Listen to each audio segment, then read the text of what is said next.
tremendous testament to the coaches and the players, especially everyone coming together, and the great and glorious victory for Michigan. I have this saying you're probably pretty familiar with. I use it mostly, really exclusively with just the team or my family, and it's who's got it better than us?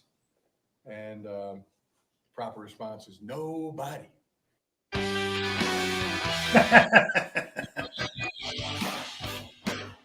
There he is. Sorry about that. As we kick things off here on a Monday, Harbaugh in a pretty good mood down there at Schembechler Hall. Even though it's cold outside, we're joined, as always, on Monday by former Wolverine Jim Scarcelli. Scar, how are you? I just love hearing Jim with that. Who's got it better than us? I've heard that many times, and everybody's happy. But you can't be too cocky, Denny. Don't be eating that rat poison. I know the Iowa's 10-2, man. I know they don't score a lot of points, but that defense is rock solid. So we gotta regroup, get back down to reality, enjoy that victory for a little bit, and get ready to go to Indy and play a tough defensive football team in the Hawkeyes. It doesn't surprise me that you're coaching. As long as you spent coaching, you're over here, coaching here on this Monday. Well, we are going to talk about that Big Ten title game coming up on Saturday night in Indianapolis. We are pleased to have another edition, and it's not the last edition this year of Coach Scar's film analysis. Very popular, entertaining, and informative, but we will look back on Saturday's 6-point win at the Big House, Michigan 30 and Ohio State 24. Scar, 3 in a row, one of the greatest wins all time in Michigan history. What are you thinking about today after everything that went down on Saturday? That we did all the things that we really said we had to do. Players played great, made plays. Guys got to make plays. Our technique was great. We played smart, very few mental mistakes. We did it with high school guys that we recruited out of high school. We did it with transfers, Denny. Got a bunch of guys that were key players, the tight end, couple tackles, our center, edge player, DT Good is a transfer, a linebacker transfer, a kicker. What outstanding. That's talented kids that we got from different places. But our coaches, Danny, we had great stuff. We had good scheme. We had just enough little tweaks, but we had our foundational stuff. And let's not forget, Danny, I got to bring this up because you say, well, how do you go 12-0? How do you beat Ohio State? Jim got beat up over his views about NIL. What the hell's NIL got to do with things? Well, I think it's got a lot to do with things. Old big money Jimbo down there, he's looking for a job. He was spending more money on high school kids. Jim Harbaugh had a plan. Our NIL plan, is it why Corum came back? Is it why we're able to get some of these good transfers, the kid from Stanford? So Jim's plan is good. And that's all about leadership, man. And we'll never forget our strength coach in the role there. But then, the kicking game, secure the ball, the crowd, all those things I talked about last week, man. And execute. And JJ, we said our quarterback has to outplay their guy, and he did. He outplayed their guy. He did it with his feet. 0 turnovers. You kidding me? Great job by our quarterbacks. Anybody that handled the football. And, we ran our foundational stuff still with a little bit of tweaks. A few new things for these guys, and I had for our defense. Here's what I had for our defense: adjust, be gap sound. We adjusted. They did some things that we don't see in the film. And Ryan Day is, again, I think he's a pretty smart guy. He makes things difficult. He found some things he found some flaws. He made things difficult for us, but we were sound for the most part, and we did some things to confuse them. Look what Harrison. Look what Harrison said. He gave us the ultimate compliment. Danny, this is what I had for last week about our plan against Harrison. This was my plan. If I'm coaching Michigan, I said, we got to confuse and frustrate Harrison. Okay, we got to keep him off balance. Keep him and McCourt off balance. And we did that. And he gave our defense, he gave us a compliment. He said he's never seen nothing like that. And obviously Minter, great defensive mind, just like me, we think alike. I don't want to stroke myself there, Denny, but that's exactly what Minter did, man. Let's get this guy frustrated. Let's not know where and what kind of coverage we're bringing him to him. Yeah, they did a good job on Harrison. He got a few, but he wasn't the game breaker. They also did a pretty good job on Travion Henderson, who's an excellent player in his own right. Got a little bit nicked up late, but didn't have a run for over 12 yards. That's a pretty big deal when it comes down to it.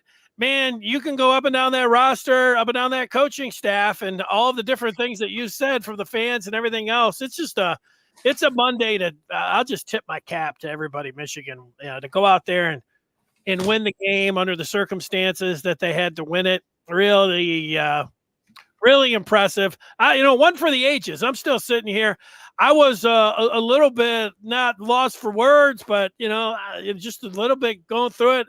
A little bit amazed about how Michigan was able to get to the finish line without their head coach and the injuries that they had during the game, a uncertainty about JJ McCarthy, and here they are on this Monday going back-to-back 12-0 regular seasons, beating Ohio State again 3 times in a row. I mean, we just go on and on and on. I like it, Scar. Keep going.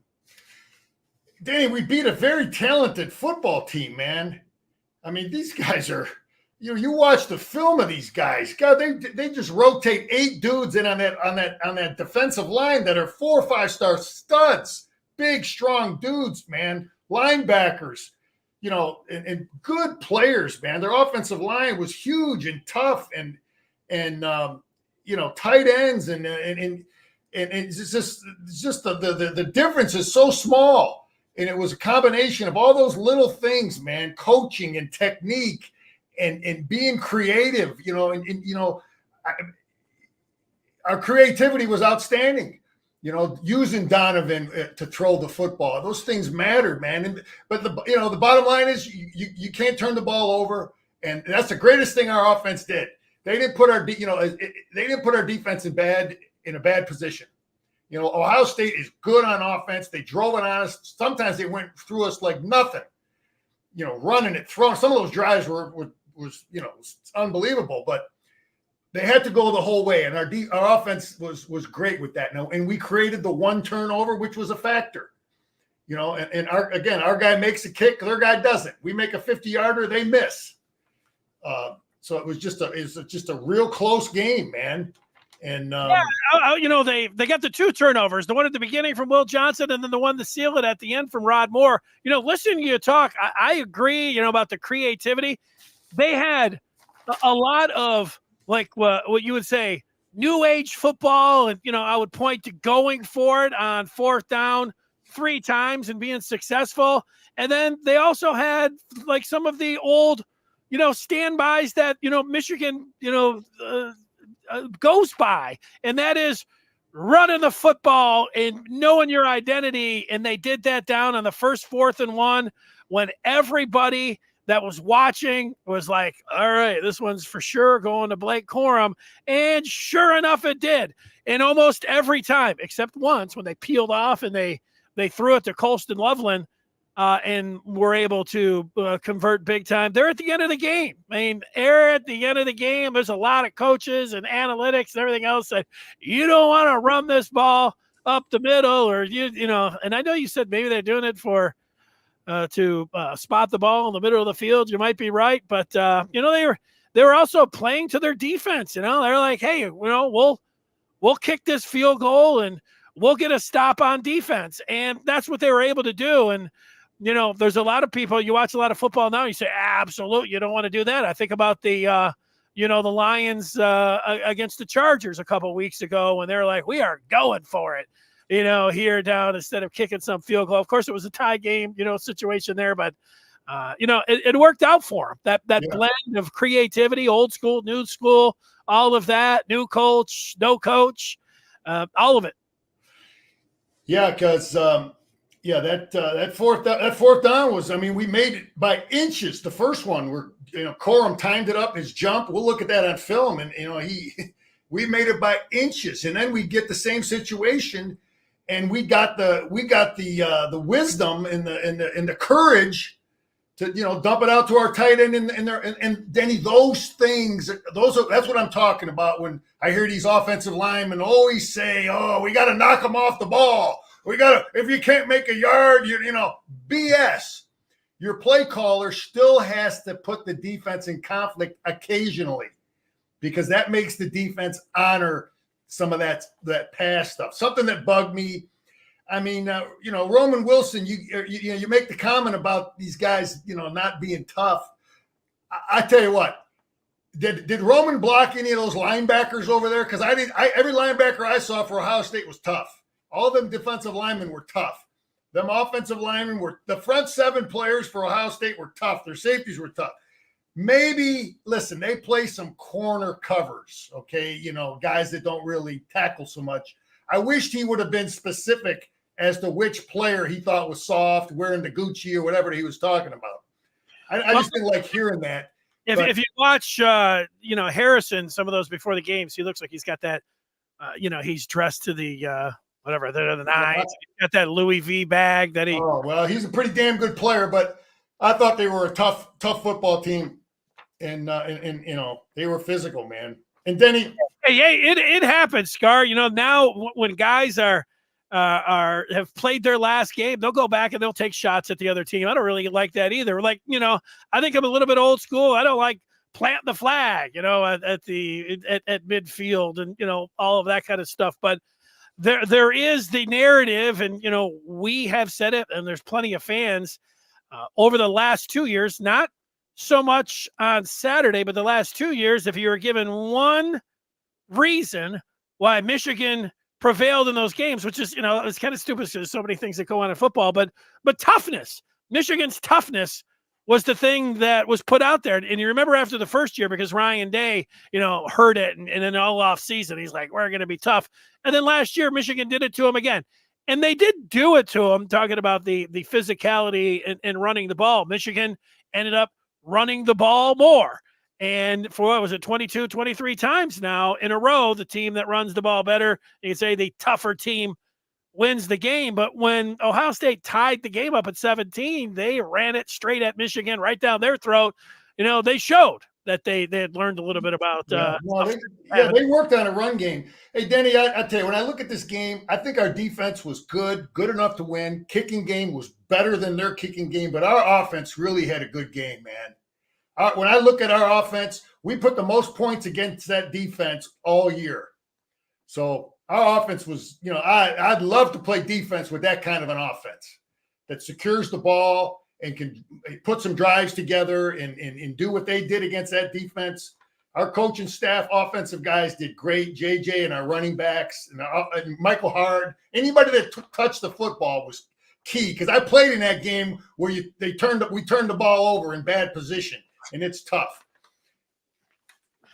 Yeah, and in a game like this, you got to come down there. You get where it is it's a one-score game, and 17-17, Michigan able to make a play, but Ohio State was coming back. You got to be able to come back and make big plays in the fourth quarter.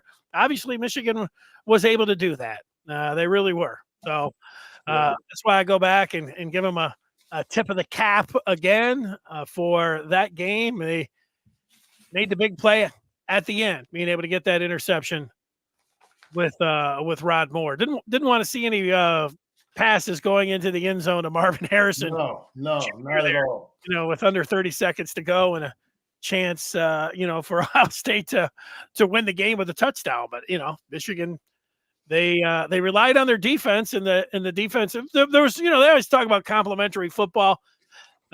Michigan had the offense, and then the special teams was fabulous. And then in the end, they needed their defense to get a stop, and they did it. So yeah, it was total team. Every guy on that sideline was a factor. As a coach, you always talk about every man matters in the demonstration squads. Who was Harrison in practice? Who was the tight end in practice? Those matter. You got to have the guy to give your defense the right look, and who's there. Those things matter. Danny, I wanted to get into some other things going on in the Big Ten. How about the new coach at Michigan State? I got some thoughts real quick. You know what this guy reminds me of? He's a lot like Jim Harbaugh. He's a lot like Jim Harbaugh, former quarterback. I always liked coaching against quarterbacks, guys that played quarterbacks, because usually them guys just want to throw it all the time, and they're not good coaches. This guy's like Harbaugh, though. He was a good quarterback. He was a walk-on, but he wants to run the football, and his teams play physical. I was hoping they would hire some hotshot offensive coordinator from, like Mississippi State hired the guy that was at Oklahoma, but Michigan State, I think, hired a pretty good coach. They're going to be physical. He's bringing most of his staff with him. And it's a physical team, man. So they'll be able to match up with us in terms of philosophy. He'll help his defense based on what they want to do. So that's that. Any thoughts on that?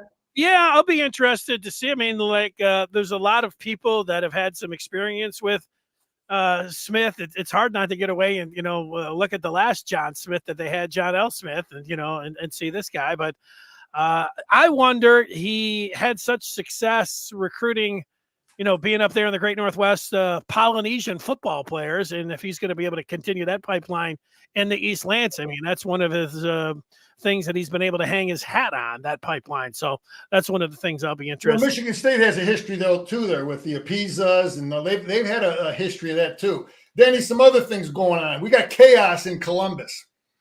We got Maurice Claret speaking out. You heard what he said? Fire Ryan Day, my man Maurice. That's what we want to hear. We want guys like you creating more chaos in Columbus.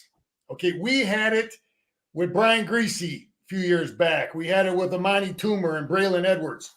That kind of stuff is exactly what we want going on in Columbus, where they are attacking each other and creating, because that stuff affects recruiting.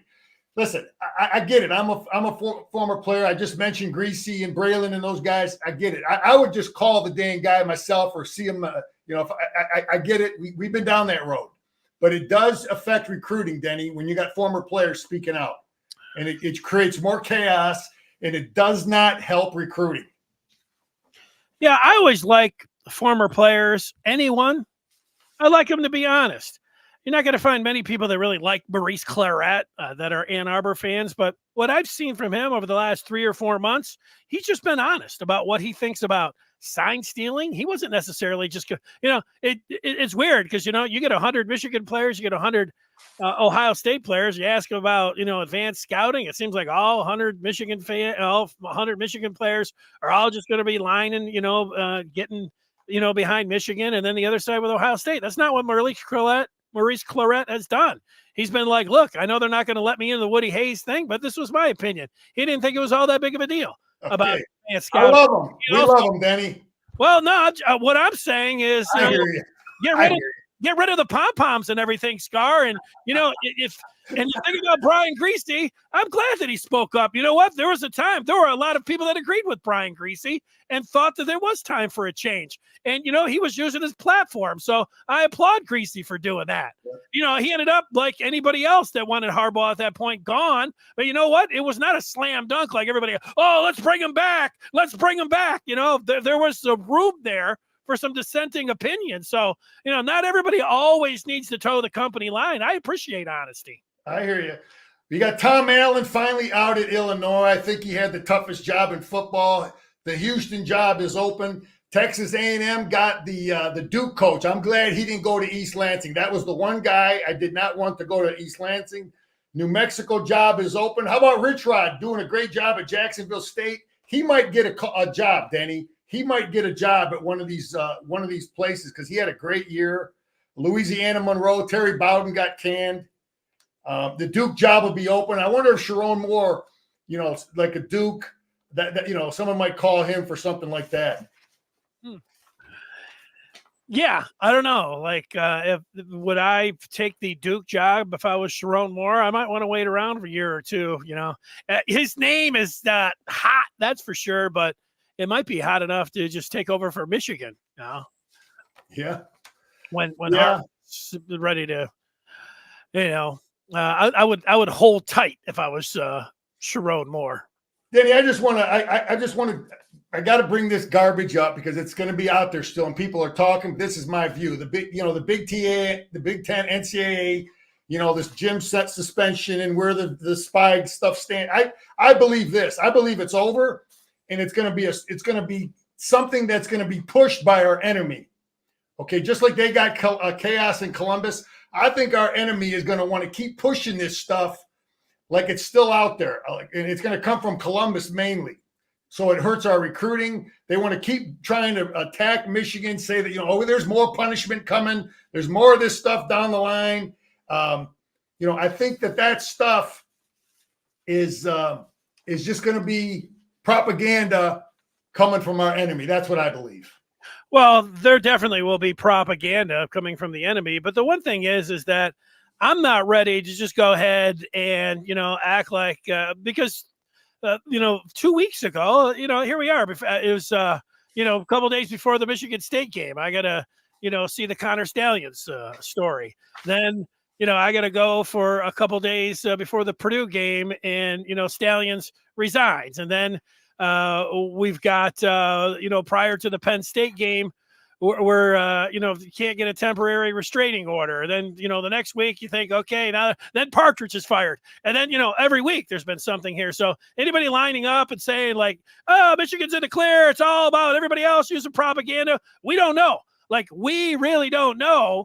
So for the Michigan side, hey, what we do know is that Harbaugh is back and they get to have their coach on the sideline coming up Saturday, and they get to play for the Big Ten championship. And after that, they get to play in the college football playoff.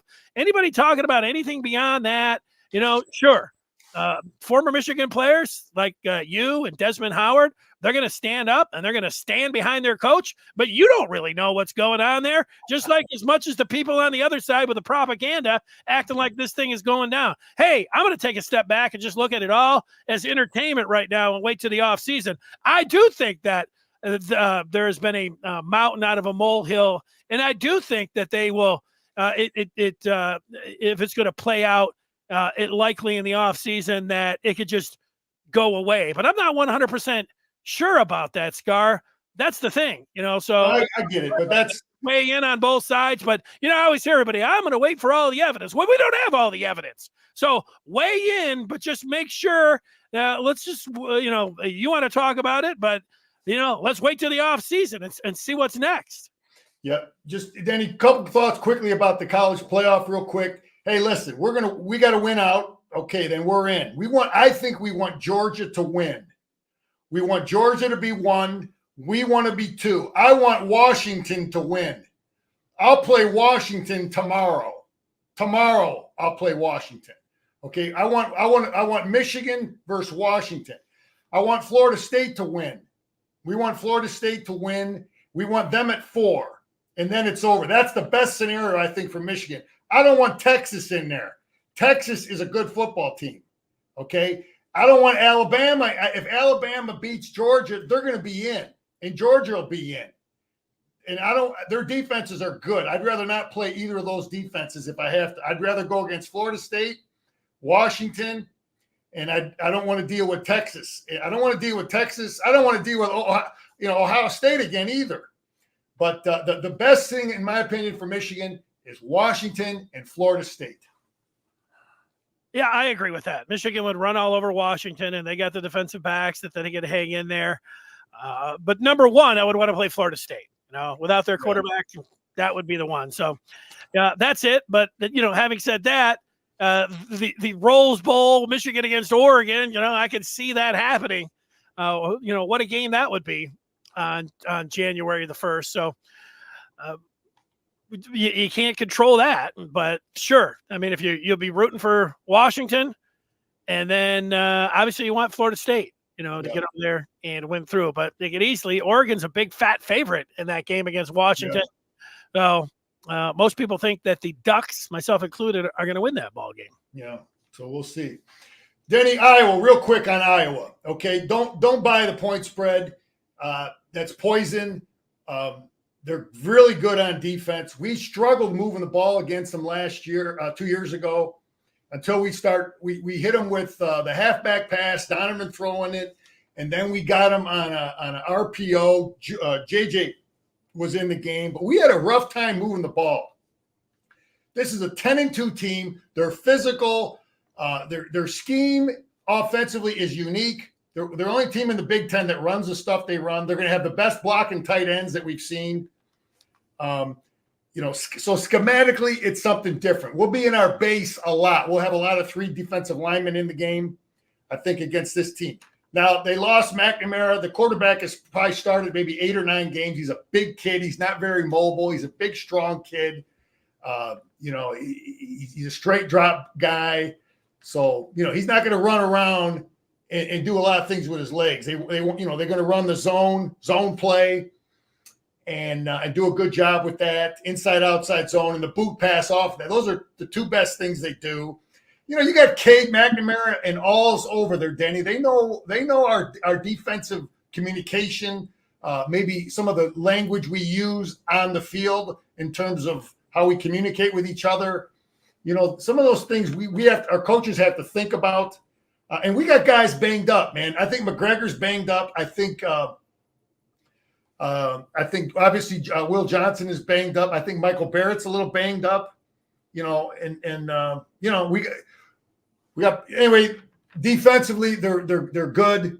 They're going to play a lot of zone, Denny, and that's why they have all the interceptions. You don't fool them very often. They play physical. They play great technique, and we got to get ready to go, man. That's it. Well, just like Cade McNamara, Eric All is out, so they will be coaches or informants on the sideline, like you mentioned there. No update on Will Johnson today from the football staff. Sharon Moore was asked specifically about Will Johnson. Jim Harbaugh did mention Braden McGregor and how he was fighting through things there. Obviously, no Zach Center. It sounded like, even though things can change, that they will go with the offensive line that was at the end of the Ohio State game instead of shuffling anything around. That would be Barnhart in there for Zach Center, and then Trente Jones, who had a fabulous game for Michigan, coming up at right tackle. Yeah, he's athletic. He gives us things. We can run the counter tray with him. He does it probably a little better than Barnhart did. So there's advantages. He'll get out quicker on the edge. Trente has a lot of things he does, maybe a little better than Barnhart, but we're going to be good there. He started a couple games for Michigan, so we're going to be in good shape there. Somebody sent me a picture saying this is all that matters, Scar. And that's so, it, baby. Got a good look at those. What are those? Yeah, that's what it's all about, man. Those Big Ten championship. Yeah, you bring them out on a recruiting trip for a kid. That matters, Denny, and that's what we're trying to get, man. I'm agreeing with you on that. Yeah. The thing with Iowa, 23 points, and you're right. You go back to, that last one, that thing was a little bit closer than you thought until Michigan got rolling a little bit with Donovan Edwards. So yeah, we had a hard time running our base stuff. We had to get creative, because the guy's a good coach, man. And the team plays smart. They don't usually get, let the ball outside the defense. They usually don't let you throw it over their head. They do all the fundamental things. Tackle. Yeah, the thing about Michigan right now, the thing about them right now is that one thing that we know that they have in spades, they have great leadership from the head down. Jim Harbaugh, he understands how to prepare his team for a Big Ten championship game. So does Sharon Moore. It's like they have 2 head coaches there. the whole staff, the players, Blake Corum, he's going to be a coach one day. You know, you listen to that guy talk, McCarthy, right down the list, man. You can name about 10 guys. That's why, you know, you really like this team. Now that they're in position here, we've been talking about, you know, how much you like them all year long and everything else, but getting it done against Ohio State, what you're talking about, rat poison and anything else, this is a very focused team. From that standpoint, you know, I like them, you know, to win this game coming up on Saturday. They're not going to be looking ahead to the college football playoff or anything like that. Yeah, hey, let's stop that run. We know what we got to do, and we have the personnel and the scheme. This is why I love our scheme, Denny, because we can line up against Maryland and adjust, and now we can line up against Iowa and do the things we need to do to stop Iowa, which are two totally different types of personnel and scheme and type of blocks you're going to get. So our offense prepares our defense for everything we're going to see in the Big Ten. That's why I really like what we do on offense. Scar, before we watch some film here, let's have you answer some questions because there are a few coming in. Sean wants to know how you felt about the orgy package. I think it was great, and we're going to look at some film. There's a lot of stuff we can run off of that. There's a whole bunch of plays we can run off of the look we gave them. And if they got the courage to let that kid throw a football, man, then we really got something going with that package. Because the teams are going to, you know, and we're going to see it. You know, he did so well with it. We're going to see it against Iowa. I'll bet you a hamburger right now, Denny. We're going to see it against, and he did great with it. It gives you a lot of problems because I think we wanted to run that stuff. We probably, if JG was 100% healthy, we probably may not have used it with him, but it's good stuff. It gives the defense a lot of problems. I wish I had a hamburger right now. You know, I'm going to eat around 3:00. Right about now is the time that would do it. Mr. Martini is saying maybe careful what you wish for. He's talking about Penix's mobility would present a nightmare for Michigan. Well, look, Washington is playing Oregon in the Pac-12 championship game, and Oregon is giving them 9.5 points. So most people, you know, Bo Nix is more mobile than Penix. Penix is a pure passer, and he's got maybe, besides Marvin Harrison, is it a Dunze? I mean, that guy is a great wide receiver. I mean, he is a first rounder, and they've got a couple other ones there too. So it's a real passing game. But the thing Washington didn't really have is defense, and Oregon does. So Oregon's the more complete team. So that's why, you know, both Scar and I are talking about, you know, you'd rather see Washington, but, you know, Mr. Martini talking about careful what you wish for, Scar. Yeah, no, you answered it pretty good, Danny. Any other questions there? Let's see. Columbus yesterday had to have his wipers on high because of the tears. Yeah, Mr. Martini saying TCU's quarterback last year with a much better arm. That's what Mr. Martini is. Yeah, but they don't run them. The TCU stuff was the quarterback keep stuff that really put Michigan in conflict. Different type of offense. All right, let's see. Yeah, you know, I hate to say it, but you're right, Michael. If you're going to have Johnson out, our All-American, against the Hawkeyes is when if you had to pick a game. Yeah, let's get him healthy and get him squared away. You're getting a lot of response on your burger stuff. Sean said, how did you like the wrinkle from Minter on the 3rd and 1 formation, which allowed Will to jump that route? Hey, look, we had multiple looks. So for us to say, how do I like the adjustment? There were many. Just like Harrison talked about it, just like I talked about it last week. We're not going to give them one look. We're going to give them many different looks. They will not get comfortable trying to figure out what the heck we're doing to defend their pass game. So that's what we did. We had a lot of stuff. Any other questions, Danny? You want to get rolling? Let's go. Let's get to the film. All right, Danny, I saw us coming out here. There must have been a logistical problem. You got the band out here. You got the players. Normally this stuff was all coordinated, but it worked out. But we got stuff going on. Danny, I was sitting back in the day right up here. Actually, I think you got let me get my stuff on here, Danny. We got there we go. Jim's first game as the head coach, I was sitting over in here and against the Buckeyes. I saw his first year against Ohio State, and I was sitting right over, 50? Wow. right over here on the good seats. No, those are great. But, you know, But anyway, the point I'm making is I remember that Zeke Elliott was there just running through us.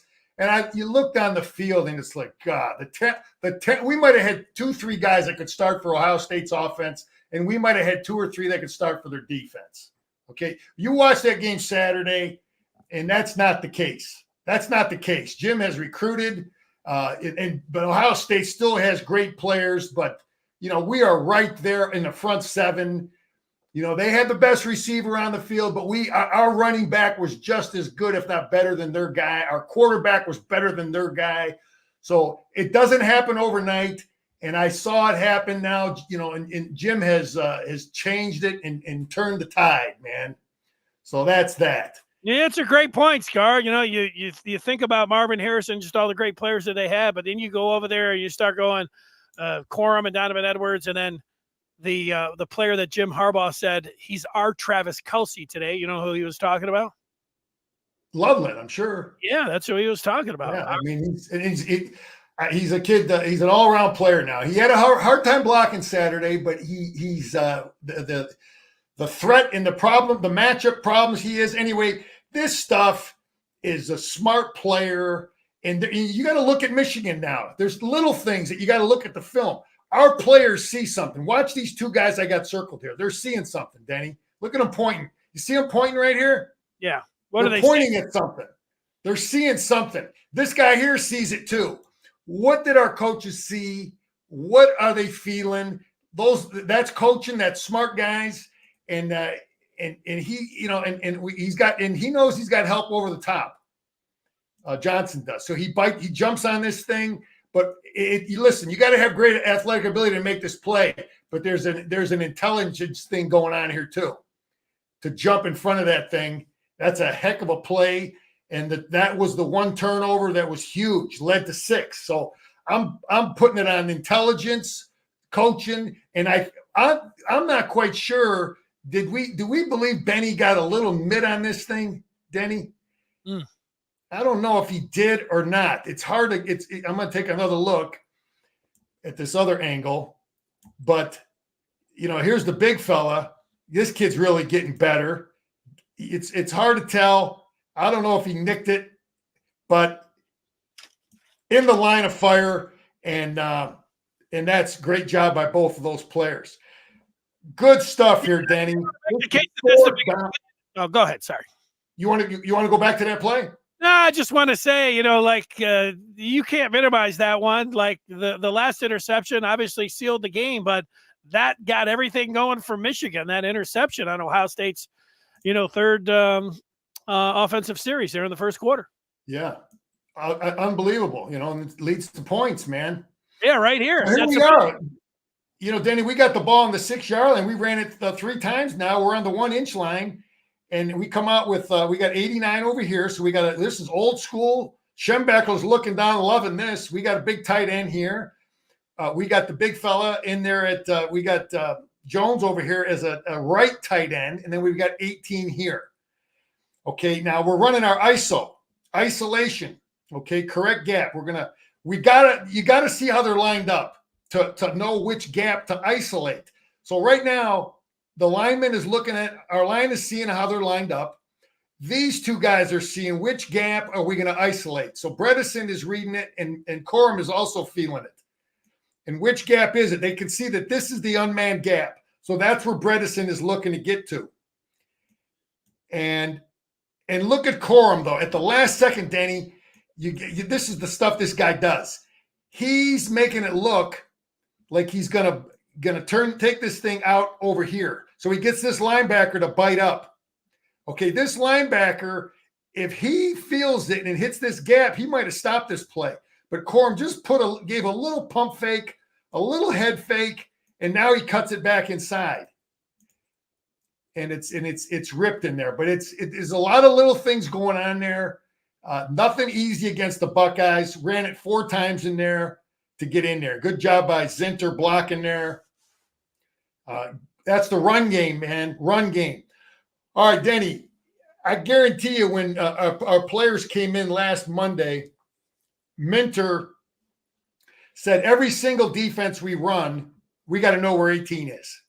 Every time we line up on defense, we got to know where he's at. Where is he? Because everything, so much of what they did, depending on where this kid is lined up. So I want to mention that because I think there's a lot going on here that his impact, his presence is a factor. You know, I mean, here he is making a great play. You know, and he's covered, man. I mean, how are you going to beat up Johnson here? He's covered. But I'm just, you know, we've got help. You know, this safety is going to work over. Probably should have got over a little more, a little quicker. But the kid's a great player. It's covered, and he made a play. But a lot of what we did is based on where he is in the game. Where is he lined up? Because it helps their run game. Big time it helps their run game. It helps pass game to other players. All right, here we go. First down. This is a first down. Now we're pulling this guard. This linebacker's keying and feeling this guard.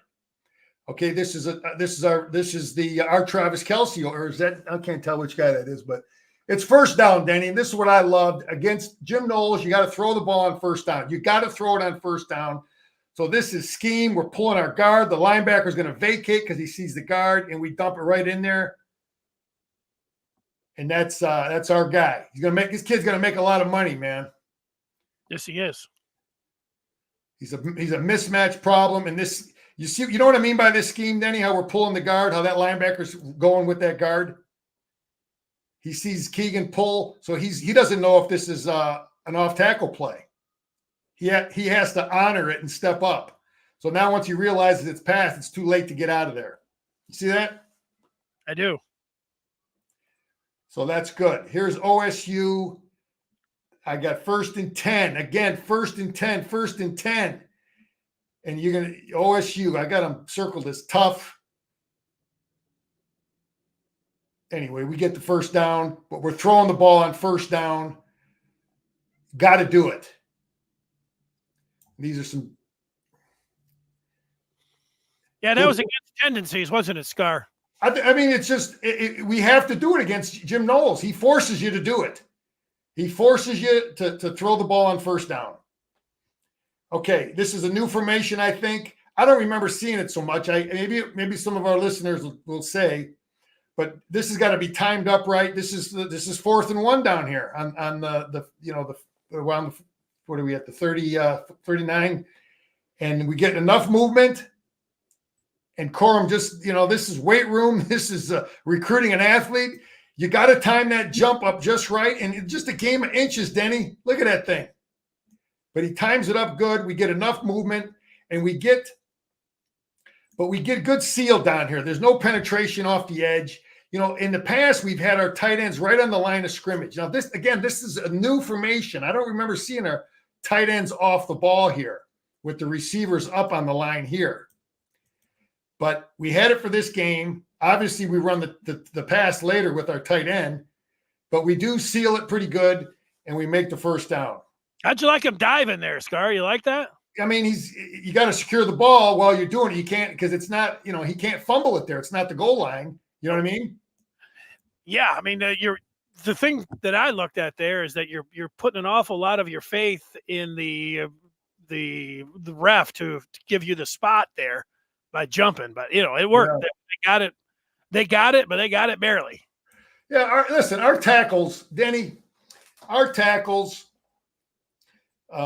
thought they did a good job against these two All-American 5-star guys, whatever, Alamui and what's the other kid from the Ohio kid? They're two edge guys, whatever. But our tackles did a good enough, respectable job. They overrushed. And JJ steps up in the pocket and does a good job on them. I can't think of their other big edge guy. He was a highly recruited kid. What's his name, Danny? 33. Steele Chambers, maybe. Nah, edge kid. Anyway, here we go now. That was a good job by JJ, but here we go now, 4th and 1 again. Okay, same formation, same exact formation, but this time, if these guys are smart, he's off the ball a little more. if I'm a defensive player, why is he off the ball? And these guys, they're pretty smart, and they actually almost cover this thing. But this mesh point, it matters. So we're meshing it in there, and now we're releasing the tight end. And I tell you, their guy did a decent job covering it. Roman is coming off the ball here, and I didn't know how they were covering it, but Roman kind of gets in the way of a second here of the guy who's covering Loveland, but just enough he gets out. And this is it's not a high risk play. It's not a high risk. The easy, because again, people are so loaded up to stop this run game in here. But when you do this stuff, Denny, once or twice a year, it helps out your ability to run the football in there. Yeah, well, since Michigan was doing nothing but going a million times in a row to Corum at one point, they were going to go off of it, and they did right there. Mark is helping us out. Jack Sawyer, number 33. That's the guy. Sawyer and the other dude, they were all highly recruited, 5-star. My buddies told me, hey, listen, those two clowns were handled. Henderson and Barnhart, they were respectable. They were good enough to win against these guys. So here's JJ. All right, here we go. 3rd and 10. We put Roman in motion. And this guy should be going to New York City, our guy. Look at that pass. Great pass. Great pass. He does it with his legs. Protection's good enough. Or actually, no, this kid's, we were fighting over there, man. Henderson, this kid beats him a little bit. But what a pass. Great pass. Nice throw. I'll just Great say job. that there's I saw, a few Ohio State fans complaining about the Cornelius Johnson push off towards the line of scrimmage. I don't think they had much of an argument here. But I think the thing that you have to look at with this pass about whether he had possession or not, the official in real time, he has less than a second to take a look at that. I think 99 out of 100 officials would have called that a touchdown. In the event that it was the 1% of an official who saw that the ball might have been moving and then they went to the replay, I think that they may have got the call, if you're an Ohio State fan, that you want. But I do think that it would have more of a chance to get overruled if it was called an interception than obviously it did on the other side. I know Joel Klatt was talking it up and so – too, as they went through that, with the rules and everything else that they brought on. But, I mean, the thing that you got to remember there is that, replay doesn't do you a lot of help there talking about securing the ball and whether it's moving or not. But, I mean, if there's some way that that one time out of 100 that an official calls it an interception, it may have stood. That's what I would say about it. Yeah. All right, moving along. This is 2nd and 1. You gotta watch as a coach. And Ryan Day, he'll do some courageous things. It's not a risk. It's called waist down for a reason. Okay, 2nd and 1. I thought Minter was a little risky here. Where's 18? Okay, so 18 is over here, right? So 18's right here. So what's that got to do? Well, it has a lot to do with why this play is successful. So they're not giving any help over here. We're not giving any help on this side of the field. So we got our linebacker in man-to-man on the tight end. And 26 must have did a good job here. I got him circled. But I thought this was a little risky by Minter. Or he needs, Rolder needs to just soften up and play pass and realize he's got they're bringing pressure. But Rolder was late to get out here. He should have, if I got this kid man-to-man, and I know we're bringing pressure like we are, we're bringing 5 guys, so he should be a little slower to play run and zero in on this guy a little quicker. But he's not getting any help is my point, because we got extra defense over here because this is where 18 is. Because of this tight end, if Rolder doesn't make this play, it's a touchdown.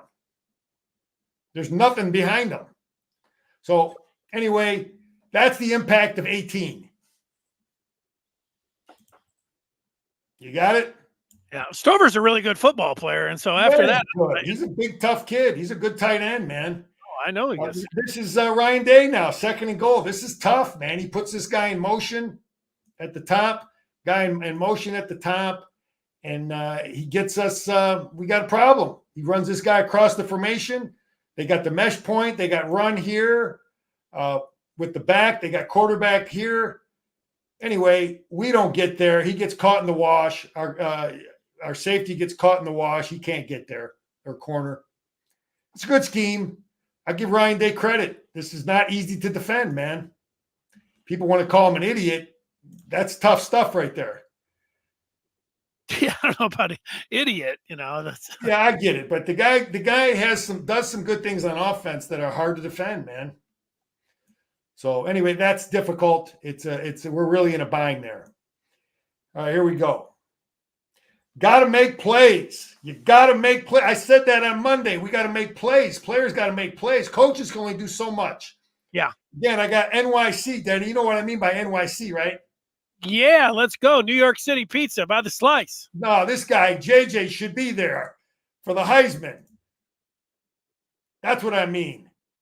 Look at him get outside the defense. And look at his pass. And Kojo making plays. That's what I mean about these guys. In this game, you got to make plays. Yeah, that was a great pass, too. This stuff is not coached, man. You don't put this in the playbook. You're going to run for your life. But I got OSU Kojo, big game Kojo. We got big game James, right? That was James Worthy. That's right.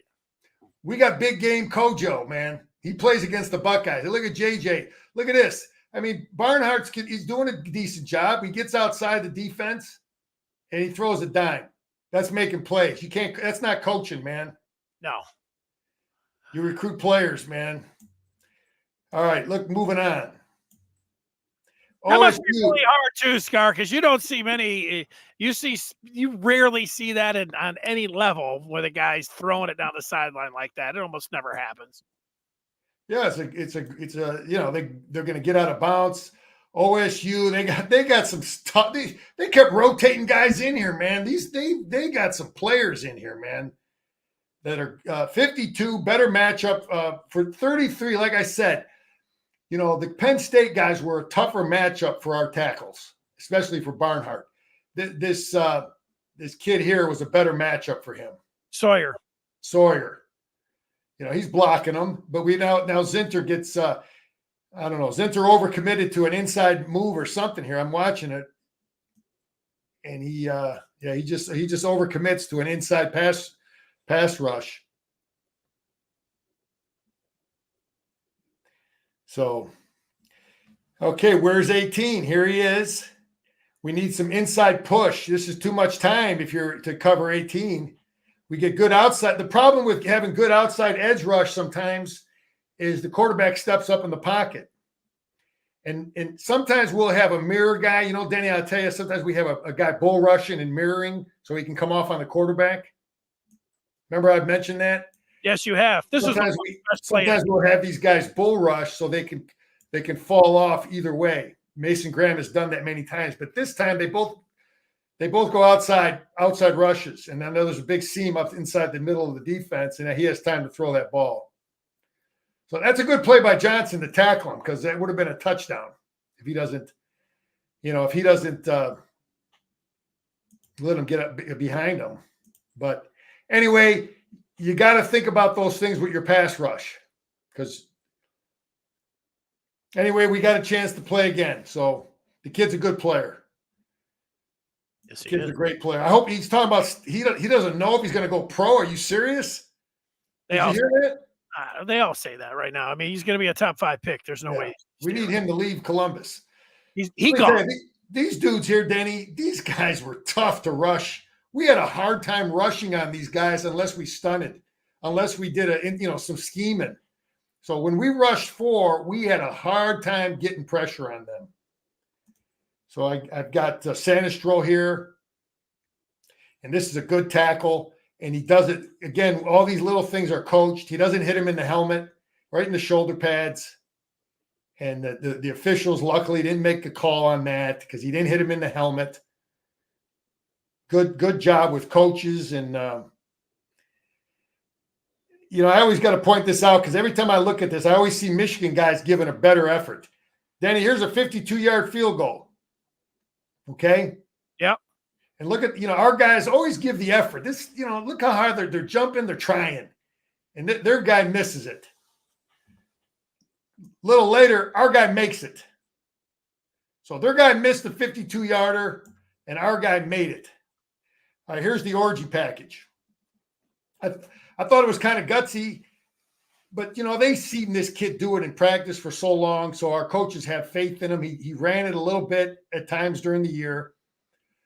But we're motioning to 4 receivers here, an unbalanced. We're motioning to, we got a tight end here, 3 and 2 out here. So we're going to have 4 guys here.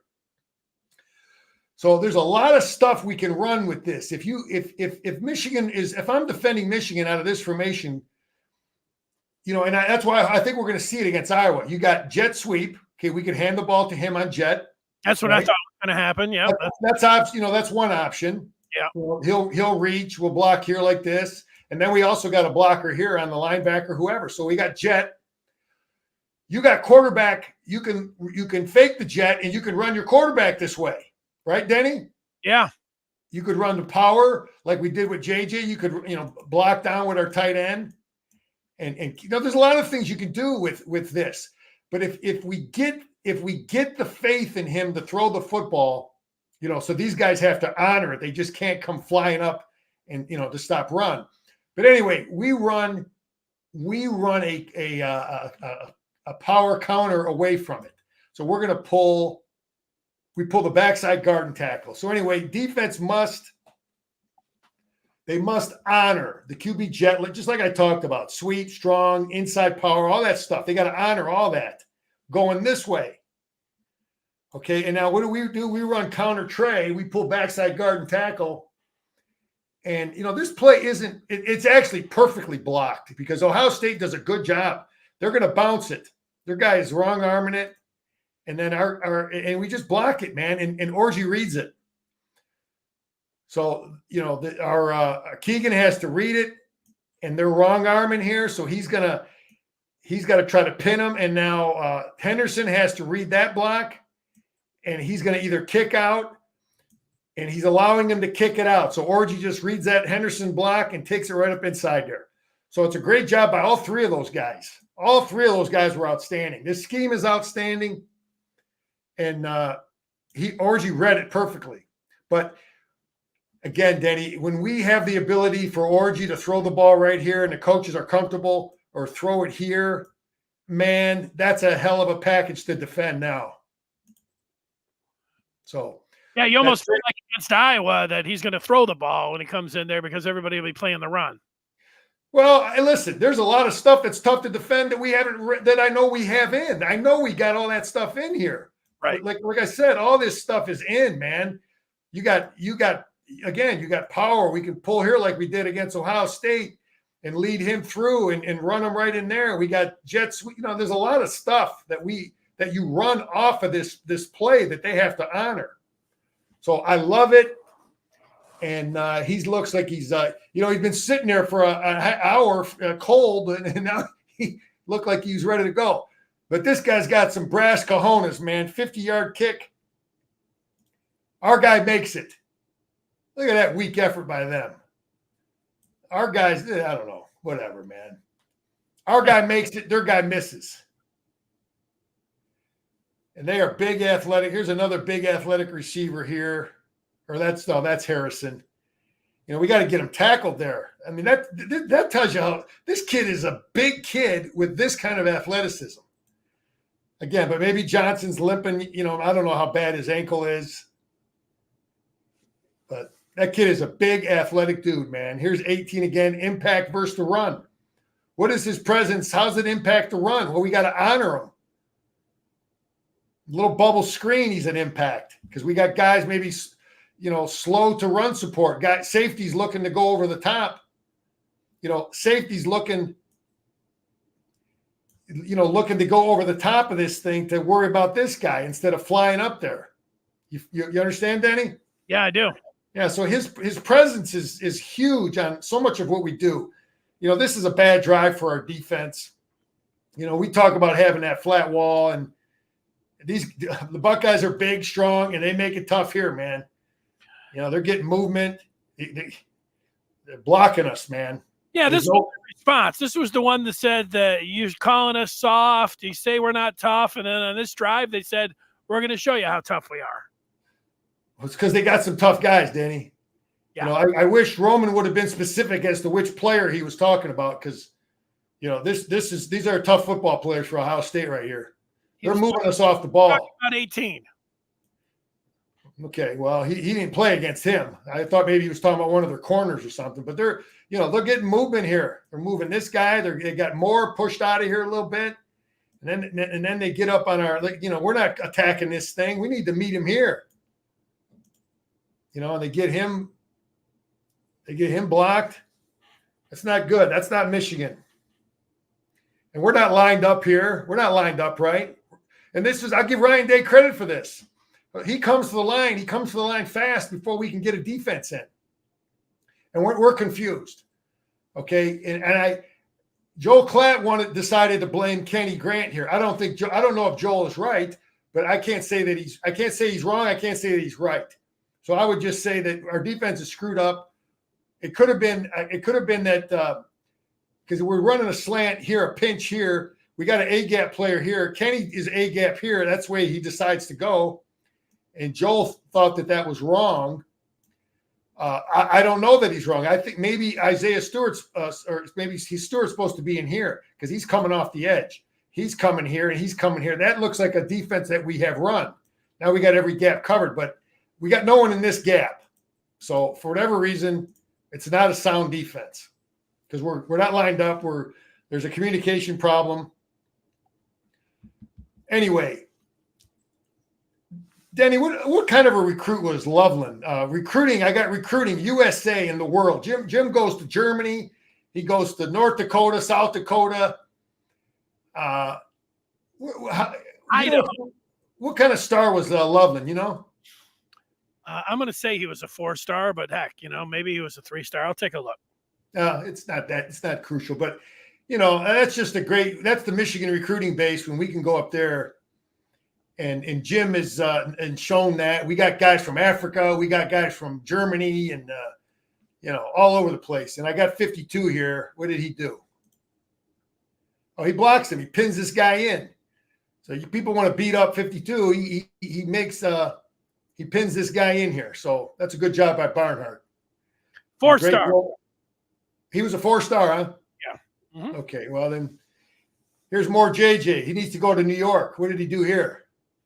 He's running around, making it happen. You coach that? Look at that. First down and some. No, you're feeling pretty good watching this response. Man, I want that guy on my team, man. I mean, look, the protection's okay. Protection, let's see. He could have, but if he gets outside, this guy loses contain, man. Good job. What do we got here? 89. This is a great scheme. Play call, 2nd and 9, 2nd and 8. And I'm not going to keep. People want to talk about Sharon Moore, but let's not forget about the collaboration, Denny. That it still exists. Michael Hart, Grant, Big Grant, and Bellamy. Those guys are on that staff. I guarantee you, they're a big role in the collaboration still, with some of the play calling and how they put the game plan. I believe that. So I'm not going to forget about the other guys that are part of the collaboration. Taking nothing away from Sharon Moore.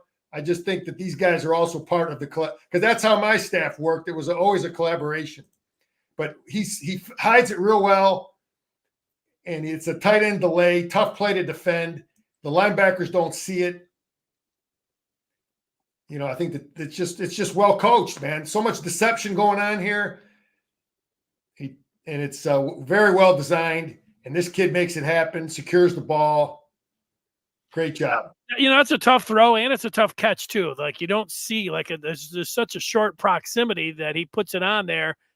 And, a lot of times you see that it's a tougher pass to put the touch on. And then it's a difficult one to haul in too. All of that. With that stuff going on. I like it. Yeah. All right, Denny. A lot of things going on here. Yeah, Zinter gets hurt in the meantime. Oh, okay. So here we go. Vision. I said I worked with Freddie Jackson many years at the Michigan camp with the running backs. He always talked about pressing the hole, press the hole. The back has to press the hole and then cut. Press the hole and cut. And I want to compliment again Michael Hart. Michael Hart. It's not by accident, it's not by coincidence that our running backs secure the ball as well as they do. This guy's worth every nickel. Michael Hart. Hopefully he'll get a call to be a head coach. He's a damn good coach. But this is an isolation play. And so Bredesen is going back and forth. They do this so the defense doesn't know where we're going to isolate. And then on the snap of the ball, we're going to run ISO. He fakes that way, and he's coming like we're going to run ISO up here. We're going to isolate this guy. Okay? So what does Corum do? Corum makes it look like he's going to go in that direction, and then at the last second, he cuts it back. He cuts it back. And I got this kid circled up here. This guy right here is not he's not playing very smart. He's not coached by Jay Harbaugh, our secondary coach. We outcoached him here. Our guys ain't making this mistake. This kid loses leverage. He should be left shoulder. He should be coming up. Everything should be left shoulder for him. He should not be looking to make a tackle with the right shoulder. He's got all that help over here. So he comes up and he takes one step too much inside, and Corum makes him pay. So this is a unsound defense. This is a secondary guy who's overcommitting. This is a running back who set him up. The Corum set him up like he's going this way, and then he cuts it back. So that's all. There's a lot going on there, and we get a great block. Oh, that's why I had 52 or 77. We get a great block by our left guard here. He keeps the contact on this big three technique here. So he can't, you know how we talk about gap and a half, Denny, how our guys punch and come off it and make a play? Yeah. You know, he doesn't let this guy come off it to make a play. Keegan stays on him just enough so he cannot come off and make a play. So that's good stuff by a lot of guys there. All right, this is a great job by our safety here. He's in the middle third. Again, this is making plays. What's it down in distance? Not 2nd and 9. This is 28. He's got a middle third, and they're running four verticals on us. And this is one of the weaknesses here. They run a guy right down the middle, and this is the player right here, Johnson, Q Joe, right? And he reads it and makes a play. Gets off he's got the middle third. I believe this is a 3-deep coverage. So Johnson has a third here. And they're all third players. But he comes off it, and that would have been a completion. He knocks it out of there legally. Great hit. Great play. Legal hit, worked on by coaches, and great job. Players making plays, man.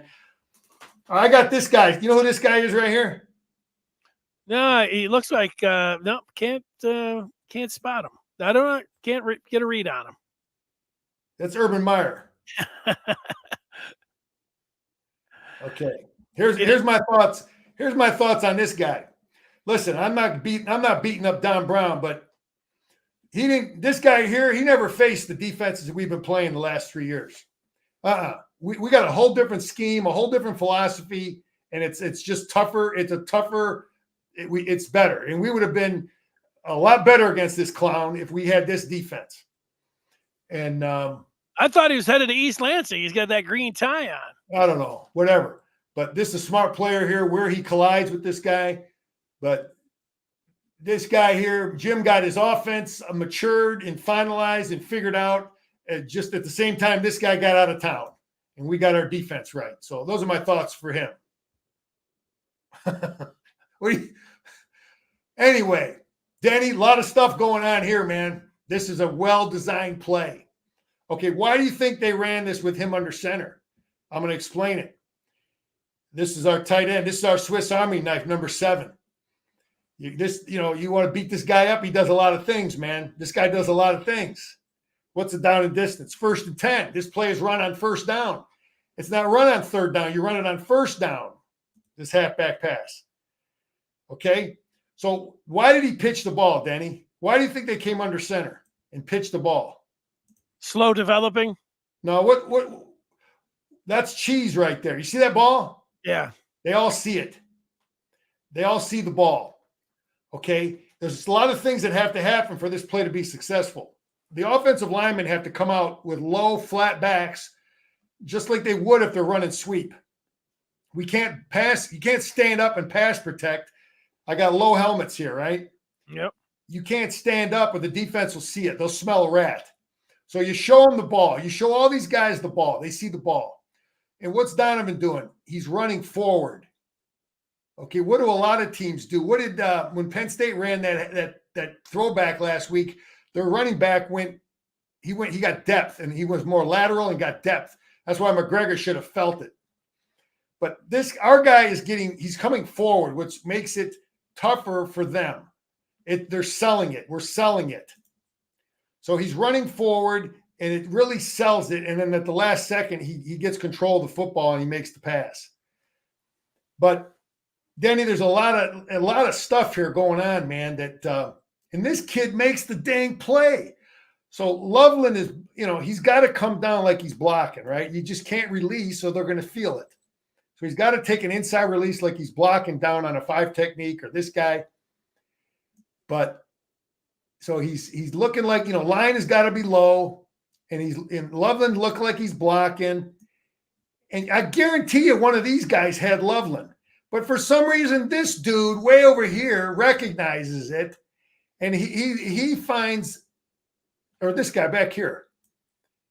This guy back here.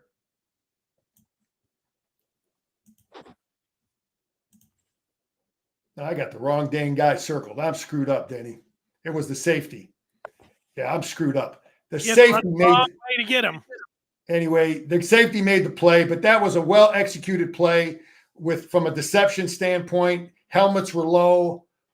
Donovan was running forward. Again, if he's running backwards or laterally, it tips off the defense. If you're playing defense and you see this guy going with depth, that's a tell. In poker, we know what the tell means. If he's running forward, that looks like he's going to run the football. All right, moving along. Good play. That's the little trick, but it's off of something we run. And this guy here, it gets back to why you win football games, man. We go out and recognize this kid. He was at Louisville, Ann Arbor kid.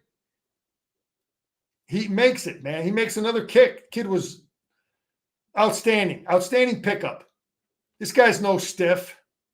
This quarterback is he did some good things. It's a hell of a throw. Yeah, it was. There's Ryan Day again doing some things. Here's 18. He puts our linebacker in a bind. I don't think this is a good defense. I don't see how the hell we're going to cover this. I think Junior might have sat in here a little too long. He probably should widen out if they're in a zone underneath it. They'd feel this crosser. But either way, this is Harrison. Yeah, and you got no answer for that. So this is a predictable formation, in my opinion, but we were successful with it. We ran it. I think we ran this once or twice this year. But Denny, if I'm defending Michigan and they got 20 here and 7 here, I know the play is coming this way because we're not going to have Donovan Edwards block. You follow me? Yeah. Because we know that Mullings will knock a linebacker's head off, but they're not. Donovan Edwards is not going to do that. I'd like to see this run with. But then again, if you got Donovan in the game, you got some things he can do. You can wheel him out. However they line up, you can have him. Use the pass game with him. But anyway, we run this play real good. It's basically just kind of a power because we're blocking down here and we're pulling our near side guard, and Keegan gets a nice kick out, and Mullings lead through on the linebacker and rip it in there good for a first down. But my point is the formation. If I'm defending Michigan here, I'm really I'm from a run standpoint. I'm thinking it's a right-handed football team in this with these two guys with 20 here. This is not a left-handed team here. It's you know what I mean by that? 20-handed. So you run that with Corum in the game. You have Corum block for Mullings. Now they could go left and right, is what I'm saying. Mm-hmm. Okay, here's a designed. This is a great job. Okay, number 6 made that play on Loveland, a second back. He's a safety, right, Denny? Yeah, number 6. Yep. Yeah, he made the play on Loveland on the halfback pass, right? Okay, this is a designed inside run. Different game. Okay, we're just a different team with this guy than we were last year. Corum in here. Anyway, we're blocking this play. This play is designed to go inside. All right, this is how we're blocking it. It's kind of like an ISO. We're blocking out with our tight end, and he's going to lead through, and Corum is supposed to run that thing in there. Okay, but he sees that they got a stiff out there that loses contain. Danny, this is why you run formations. Okay, this is why you run 7 linemen. You shift from unbalanced. You do all that stuff. I'm going to show you why. Okay, we got an unbalanced formation. We got a lot of dudes over here, right? So these are tight ends. These are big guys. Their adjustment is to bring some little soft safety in here. This guy's a safety, number 6. Okay, if I'm playing defense, I don't want this guy taking on tight ends. So sometimes when you come out with some of these formations, their adjustment gives you an advantage. We ran this formation for one thing, this guy. Our coaches may have realized that this is how they're going to line up. And now we got a little safety up here playing at the line of scrimmage. I want safeties back here. I don't want them playing at the line of scrimmage, taking on tight ends. So anyway, he's not good at it. He loses contain. Corum makes him pay. And there you go. That's coaching. And that's a player, and that's coaching.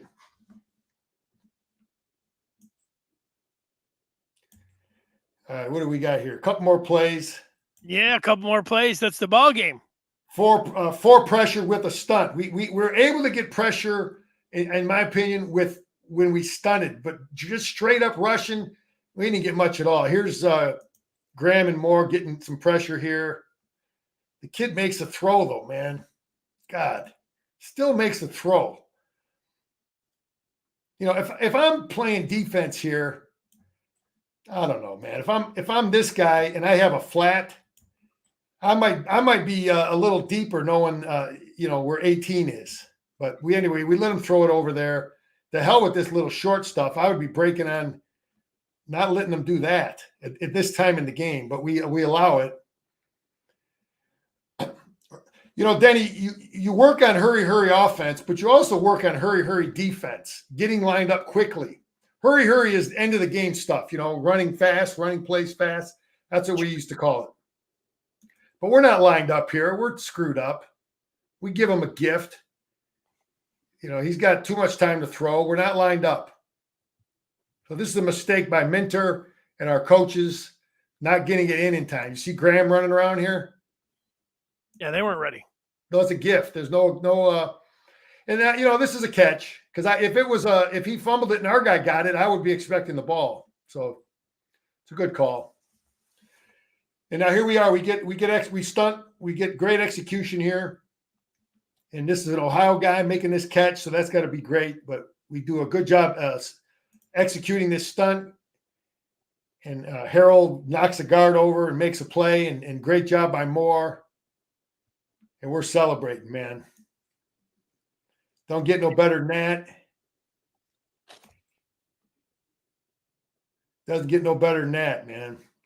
And Denny, I got one more little shout out to Big Ben Herbert. What's this play got to do with Ben Herbert? Watch what Harold does to Big 74.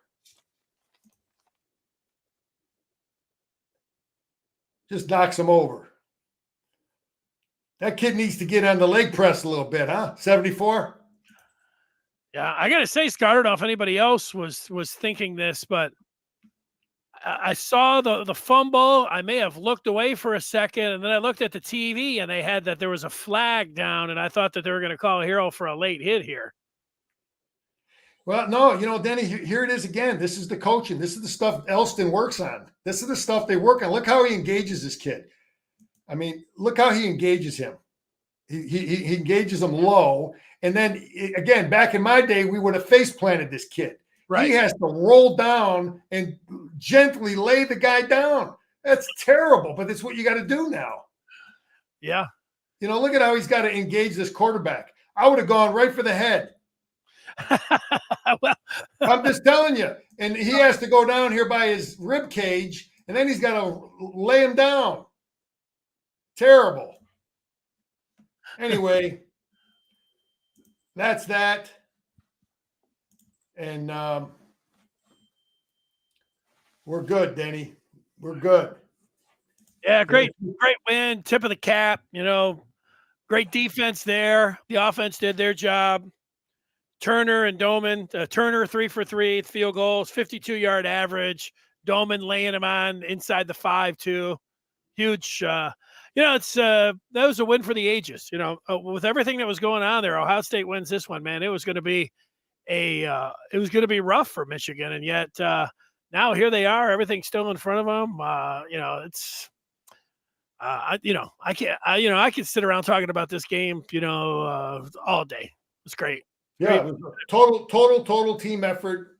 Everybody contributed, and this is why you have to have great recruiting and great depth and develop it, because we got guys banged up, and we're going to need new bodies and to step up for this game, and things are great, man. And all those recruits are at that game. Underwood was at that game. I watched him. What a great football game yesterday with Belleville and Southfield AT&T. Denny, there's a Michigan connection. Alex Marshall, the old great Michigan outside linebacker, he's related somehow to that quarterback at AT&T and the coach. I ran into him watching those guys play last year.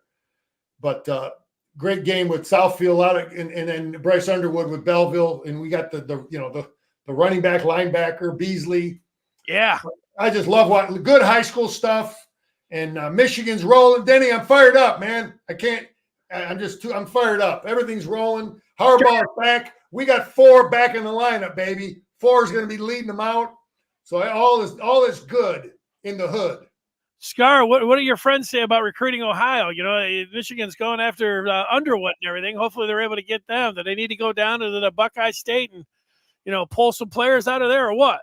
I mean, we go in there. You got to be good players, though. We got to go everywhere. I mean, I don't know what our top 46. I don't even know what our roster is, but I know I played just as hard as a guy from Michigan when we played Ohio State, Iowa, or Michigan State. I know some guys think that if you're from Ohio, somehow you play harder against the Buckeyes. I don't know. I played everything I had for every game, so. But some people believe that narrative. They got a right to their opinion. David makes the point about the party on the field. Man, I saw so many pictures, and that's part of it. If you had a friend there, getting out on the field and taking pictures, man, those are once in a lifetime type of opportunities. It was a great scene, really was. It's a great win, great scene, and it's going to be felt for a long time, man. This game will be talked about, especially considering, now everything's changing with college football, and to be able to get it done like they did, just very special. Tip of the cap to Michigan football for being able to get that W. Huge. Great job. All right, Denny, we'll be ready to roll after the game, baby. I can't wait, Scar. Go get them Hawkeyes. Go Blue.